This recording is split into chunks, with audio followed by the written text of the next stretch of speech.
सध्या rheumatoid arthritis, colitis, hypothyroidism, vitiligo, psoriasis यांसारखे autoimmune आजार एवढे का वाढत आहेत? ऑटोइम्युनिटी म्हणजे जेव्हा आपल्या शरीराची रोगप्रतिकारशक्ती म्हणजेच इम्युनिटी बाहेरच्या जंतूंशी लढण्याऐवजी आपल्या स्वतःच्याच उपयुक्त पेशींवर हल्ला करायला लागते. प्रचलित औषध पद्धतीप्रमाणे ऑटोइम्यून आजारांमध्ये इम्यून सप्रेशन्स दिली जातात, ज्यामुळे ऑटो अँटीबॉडीज दाबल्या जातात आणि काही काळासाठी लक्षणांमध्ये आराम मिळतो.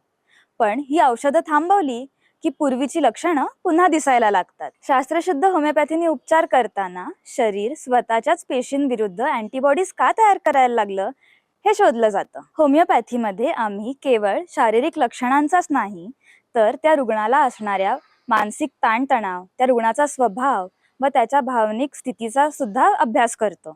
अनेक वेळा असं दिसून आलं आहे की जेव्हा एखाद्या व्यक्तीला स्वतःच्या आयुष्याबद्दल तीव्र नाराजी निर्माण होते, स्वतःला सतत दोष द्यायला लागतो किंवा स्वतःच्या आयुष्याचा तिरस्कार निर्माण होतो किंवा एखाद्या व्यक्तीविषयी तीव्र राग, द्वेष किंवा सुडाची भावना निर्माण होते, तेव्हा त्या दीर्घकाळ चालणाऱ्या भावनिक संघर्षाच्या परिणामामुळे ऑटो इम्युनिटी ट्रिगर होते. शास्त्रशुद्ध होमिओपॅथीने जेव्हा या मानसिक भावनिक कारणांचा सखोल अभ्यास करून त्या मूळ कारणांवर उपचार केले जातात, तेव्हा शरीरात समतोल पुन्हा निर्माण होतो, त्याचे विध्वंसक विचार थांबतात आणि ऑटो इम्युनिटी बंद होते. जर तुम्हाला कोणताही ऑटो इम्यून आजार असेल व त्यासाठी योग्य उपचार पाहिजे असतील तर आमच्या तेजनिधी होमिओपॅथी क्लिनिकशी नक्की संपर्क करा. धन्यवाद.